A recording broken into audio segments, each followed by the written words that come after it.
Hai, perkenalkan nama saya Abel Rasel Brian Aristo. NIM saya 22G10017.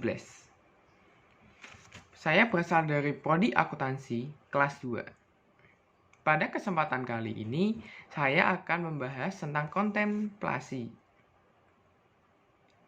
Saya membahas berdasarkan video dari Pak Greg.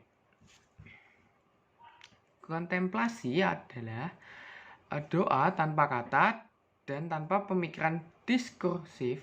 Dengan demikian dibedakan dari meditasi yang menimbang-nimbang sesuatu dan beralih dari pengertian yang satu dengan yang lain. Kata dan ide yang terus berganti, refleksi untuk menyegarkan wawasan dan untuk mengambil keputusan. Bukanlah yang didamba dalam kontemplasi. Kontemplasi pada iman dapat membuat menyehatkan mental.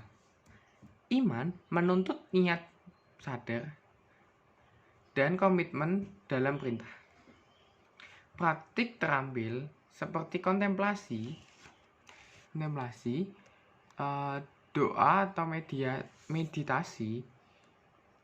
Kontemplasi pada iman tidak hanya dapat dilakukan oleh kaum Kristiani, namun semua orang bisa melakukan kontemplasi.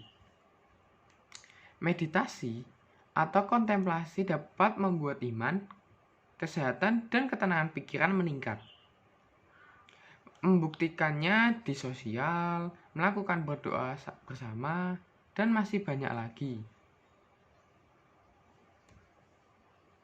Menurut peneliti, dengan cara diam, bisa dibilang mendengarkan Tuhan dengan tenang. Nyatanya, berdoa dapat menyembuhkan secara fisik, emosi, dan mental. Tapi ini tidak selalu dipercaya, walaupun kebenarannya dapat menyembuhkan.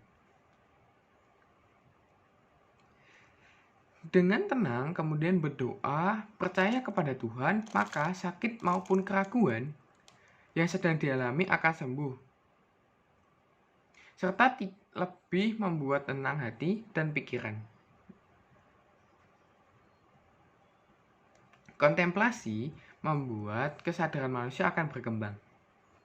Dengan kesadaran meningkat, maka energi diri, ilahi, dan energi sekitar kita akan harmonis.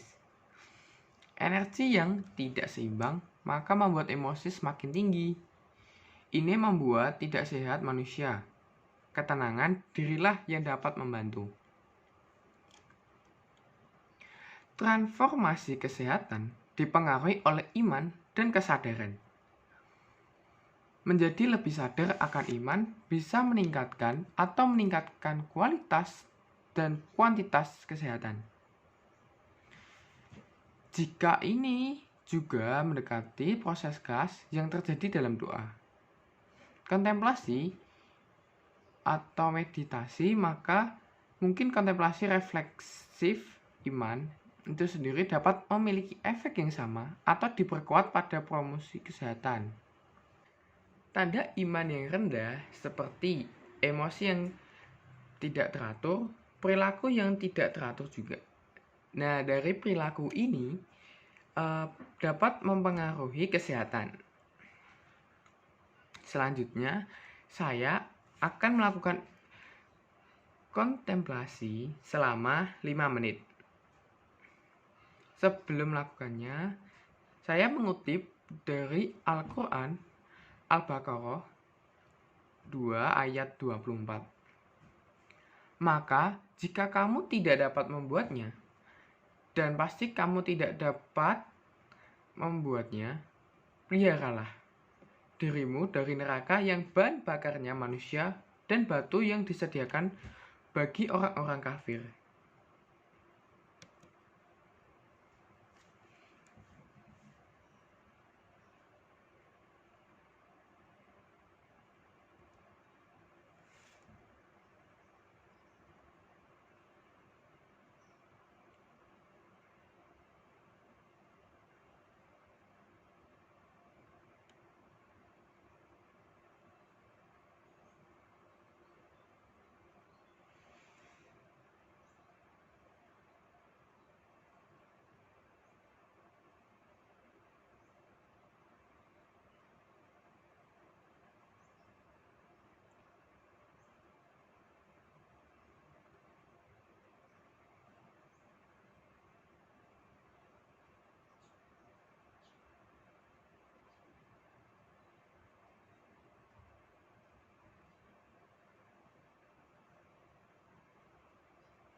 Setelah saya melakukan kontemplasi selama 5 menit, mungkin yang saya dapatkan itu kehadiran Tuhan di sekitar. Jadi setelah melakukannya itu merasa lebih tenang dan fokus untuk menghadapi masalah apa, dan dapat juga solusinya. Sebelumnya saya mengalami kayak keraguan gitu. Setelah melakukan kontemplasi, saya merasa lebih tenang, lalu juga meningkatkan konsentrasi.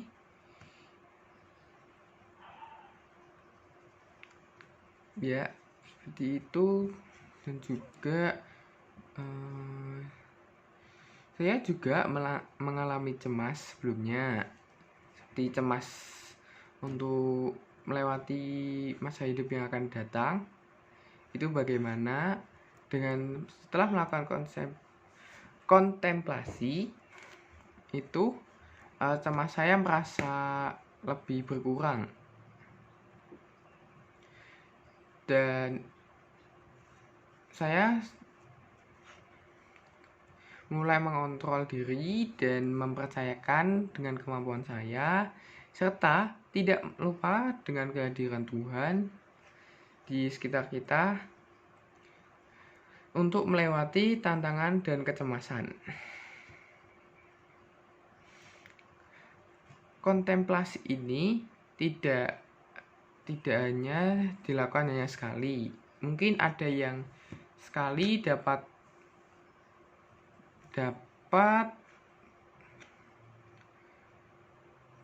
lebih tenang, dan ada juga yang mungkin dapat dilakukan dengan beberapa minggu atau beberapa hari.